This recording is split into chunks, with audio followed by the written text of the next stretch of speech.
ثناء اللہ حکومت کے ہی ایک سینئر وزیر ہیں، مشیر ہیں. انہوں نے یہ کہا کہ ضروری ہے، وقت کی ضرورت ہے کہ نواز شریف، عمران خان اور آصف علی زرداری بالمشافہ اگر آمنے سامنے بیٹھ جائیں تو 70 سال پرانے جو مسائل ہیں ان کا بھی حل تلاش کیا جا سکتا ہے. ذرا سنتے ہیں رانا ثناء اللہ نے کہا کیا. جو بحران 70 سالوں سے اس ملک کو گھیرے ہوئے ہیں یہ 70 دنوں میں ختم ہو سکتے ہیں. ان ناموں میں میاں نواز شریف کا نام ہونا چاہیے. ان ناموں میں خان صاحب کا نام بھی ہونا چاہیے اور ان ناموں میں آصف علی زرداری صاحب کا بھی نام ہونا چاہیے. یہ لوگ بیٹھ جائیں.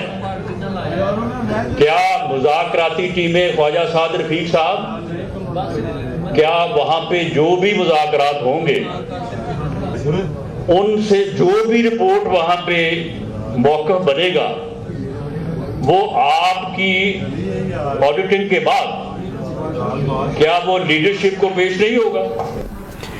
تو ڈاکٹر شسرا، رانا ثناء اللہ جو نون لیگ کے ہی رہنما ہیں، ان کی رائے سے آپ کتنا اتفاق کرتی ہیں؟ دیکھیے، پہلے تو میں آپ کو یہ بتاؤں مطیع اللہ جان صاحب کہ جو باتیں اب پہلے ہو رہی تھی، فیصل صاحب نے کہا کہ میں کمیٹی کا حصہ نہیں ہوں لیکن میں حکومت کا حصہ ہوں. جو بات میں نے کی کہ کسی بھی بات پہ حکومت اس بات چیت کرنے کے لیے تیار ہے. مذاکرات کا مطلب یہ بات چیت ہوتا ہے. اگر میں اس وقت کوئی بھی آپ کو فیصلہ تو نہ میں کر سکتی ہوں، دے سکتی ہوں، نہ ہی کمیٹی کا کوئی ممبر دے سکتا ہے کیونکہ فیصلہ تو ابھی نہیں ہوا نا. the point is کہ بات چیت کر کے اس میں سے کوئی رستے نکالے جائیں. آپ شاید یہ کہنا چاہ رہی تھی کہ حکومت کمیشن بنانے کے لیے تیار ہے مگر مذاکرات کے ذریعے حکومت مذاکرات اس چیز کے اوپر بات کرنے کے لیے تیار ہے. اگر حکومت اور تمام لوگ یہ سمجھیں کہ اس چیز کی ضرورت ہے تو پھر اس کے اوپر بھی بات چیت ہو سکتی ہے. جہاں تک 9 مئی کا تعلق ہے، 9 مئی تو خود یہ لوگ ایکسپٹ کر چکے، کہہ چکے، ان کے لیڈر کہہ چکے ہیں کہ میں نے ہی کہا تھا اپنے لوگوں کو کہ جا کے جی ایچ کیو کے سامنے.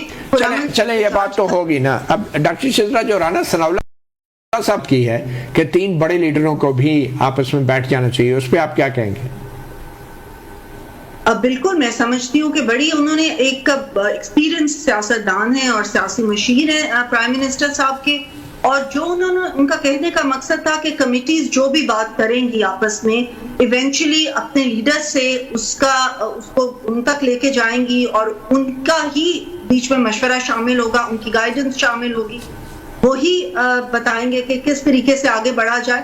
تو یہ جو میاں نواز شریف صاحب ہیں اور زرداری صاحب ہیں، بہت ایکسپیرینس سیاستدان، انہوں نے بہت اتار چڑھاؤ دیکھے ہیں. ہسٹری جو پاکستان کی دیکھی جائے اس میں بہت ساری چیزیں انہوں نے وٹنس کی ہیں اور Imran Khan as the opposition leader بھی اس میں شامل ہونے چاہیے بیکاز ان کی جو کمیٹی ہے وہ بھی انہی کے پاس جائے گی اور انہی سے گائیڈنس لے کے آئے گی. تو میں سمجھتی ہوں کہ یہ ٹھیک بات ہے، یہ ایک اچھا مشورہ ہے ان کا. اگر وہ بھی لوگ آ جائیں تو بھی ٹھیک ہے. اگر کمیٹی زیادہ لمبی بات چیت کرنی ہے، کمیٹیز پہلے مراحل میں خود بات کر لیں، وہ بھی ٹھیک ہے. ٹھیک ہے. فیصل چودھری صاحب، جو رانا ثناء اللہ صاحب کی تجویز ہے بڑے لیڈروں کے مل کر بیٹھ کر بات کرنے کی، اس پہ عمران خان صاحب نے بھی آج کچھ رائے دی ہے، آپ بتانا چاہیں گے؟ ان سے سوال ہوا تھا رانا صاحب کے متعلق تو انہوں نے ان کو جواب دیتے ہوئے کہا کہ میاں صاحب جو ہے نواز شریف صاحب کو سیاست کے 12ویں کھلاڑی بن گئے ہیں. 12ویں کھلاڑی؟ اچھا. ہاں، ان سے اب کیا بات کریں، اور جن سے بات ہو رہی ہے ظاہر ہے وہ بھی کسی کی اجازت سے ہی بات کر رہے ہوں گے اور یہ بات درست معلوم ہوتی ہے. اور پھر اوپننگ جو ہے انہوں نے کہا جی کہ مذاکرات کے لیے ہم نے جو اوپننگ دی ہے ہمارے مطالبات جو ہیں وہ بالکل جائز مطالبات ہیں. یہاں تو کوئی بتائے کہ وہ آئینی نہیں ہے، قانونی نہیں ہے اور ان پہ ہمیں کنونس بھی کریں. نہیں تو خان صاحب جو ہیں اگر 12ویں کھلاڑی سے مذاکرات نہیں کرنا چاہ رہے یا کرنا چاہ رہے ہیں، یہ تھوڑا وضاحت کر دیں گے. ایسے میاں صاحب خود اپنے لیے مذاکرات نہیں کر پا رہے تو کسی کے لیے کیا کریں گے؟ یہ دیکھیں نا آپ کو یہ مذاکرات کیا سب آپ کا خیال ہے کہ بیٹھے ہم میاں صاحب کے ساتھ تصویری بیٹھ گئے؟ اچھا تو شہباز شریف صاحب جو ہیں تو کپتان صاحب نے شہباز شریف صاحب کو کتنے نمبر پہ کھلانے کا فیصلہ کیا ہے؟ نواز شریف صاحب تو 12ویں کھلاڑی ہیں. چلے نہیں آپ کو منا پسند آئے شاید بات یہ, اور آپ ان کا ایک ویو ہے عمران خان صاحب کا, نواز شریف صاحب سے کیا بات کی جائے بتائیں, کیا وہ حکومت میں؟ تو اس وقت آپ کس سے بات کر رہے ہیں؟ نہیں نواز شریف حکومت میں نہیں, پھر بھی آپ کی جماعت تو ہے نا, اس جماعت کے سربراہ ہیں وہ حکمران جماعت. نہیں وہ ایک کمیٹی ہے جو حکومت نے بنائی ہے, کمیٹی ہماری کمیٹی ہے, مذاکرات ہو رہے ہیں, ان کی منظوری سے ہو رہے ہیں اور ان کو بتایا جائے گا. بالکل یہ کہہ رہے ہیں کہ ان کی مرضی سے منظوری سے مذاکرات ہو رہے ہیں. نواز نہیں تو پھر یہ کہ اگر عمران خان سے پوچھا جائے تو اس پہ حکومت کو اعتراض ہے کہ جی وہ ان سے کریں گے, تو خود سارے کوئی نواز شریف سے پوچھ کے کر رہے ہیں. نواز شریف صاحب تو حکومت میں نہیں ہے. دیکھیں عمران خان صاحب سے اگر جیل میں ملاقات کر کے مشورہ کر کے اجازت لے کے مذاکرات ہو سکتے ہیں تو نواز شریف تو جیل میں بھی نہیں ہے, اور وہ تو پارٹی کے سربراہ بھی ہیں. پارٹی کے سربراہ تو شہباز شریف ہے. چلیں شہباز شریف صاحب پہ آپ راضی ہیں؟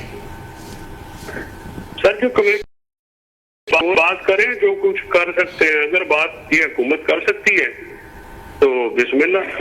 ٹھیک ہے, آپ نے یہ کہا کہ حکومت سے بھی مذاکرات ہو رہے ہیں, اور کہہ سکتے ہیں کہ آپ کے مذاکرات اسٹیبلشمنٹ سے بھی ہو رہے ہیں.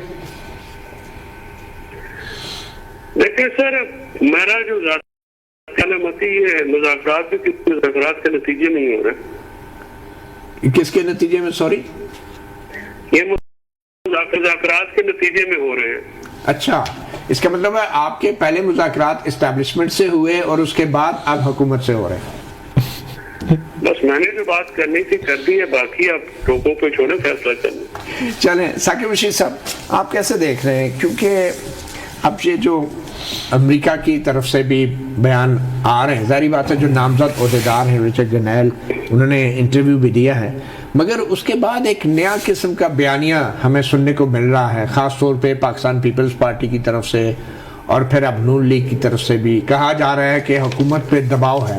اب وہ دباؤ کس بات کا ہے یہ ہم ڈاکٹر شزرا سے جانیں گے, لیکن آپ کے نزدیک یہ جو ایک نیا بیانیہ آپ سامنے لایا جا رہا ہے کہ یہ اصل نشانہ جو ہے وہ پاکستان کا ایٹمی پروگرام ہے اور عمران خان تو ایک بہانہ ہے, تو یہ جو نیا بیانیہ ایک دم سے سامنے آیا ہے آپ کو کیا لگ رہا ہے؟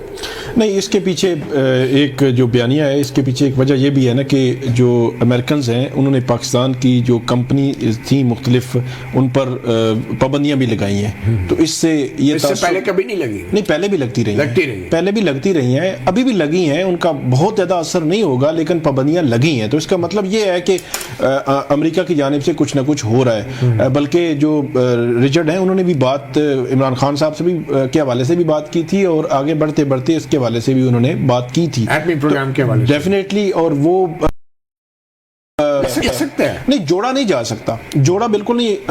امریکہ کی وہ مختلف انداز میں دیکھتا ہے جب سے پاکستان جو سپر بنا ہے, ایٹمی پاور بنا ہے, یا اس کے بعد جو ہمارا جو میزائل سسٹم ہے اس کے حوالے سے امریکہ کے ہمیشہ سے تحفظات تو رہے ہیں اور مختلف کمپنیز پر وہ پابندیاں لگاتا رہے, لیکن جوڑا نہیں جا سکتا. جوڑنے والی جو بات ہے اس کے حوالے سے ویسے میرا پوائنٹ آف ویو یہ ہے کہ کیا ہمارا سسٹم جو جوڈیشل سسٹم ہے 188 مقدمے ہیں ان پہ بریتی بھی ضمانتیں بھی ہوئی سارا, کیا جوڈیشل سسٹم اس کی طرف نہیں دھکیل رہا ان کو کہ وہ کوشش کریں کہ یار یہاں تو بالکل ہی مطلب وہ کہہ رہے ہیں کہ چلیں جی ڈیل کریں, کوئی معاملات طے کریں, آپ باہر آ جائیں گے, وگرنہ آپ باہر نہیں آ سکتے, آپ جتنی مرضی ضمانتیں کرائیں, جو مرضی کرتے رہیں, آپ جتنے مرضی کیسے سے بری ہو جائیں. کہ پاکستان کی جو حکومت ہے اور جو عدالتی وہ یہ کوشش کر رہا ہے کہ عمران خان کی رہائی جو ہے کسی نہ کسی طریقے سے امریکہ کے ساتھ کسی انڈرسٹینڈنگ کے نتیجے میں آئے. سسٹم تو وہ دھکیل رہا ہے, سسٹم جو ہے عمران خان کو پش کر رہا ہے, پش کر رہا ہے اس کونے کی طرف لے جا رہا ہے جہاں پہ امریکہ کھڑا ہے. بالکل, اچھا بالکل.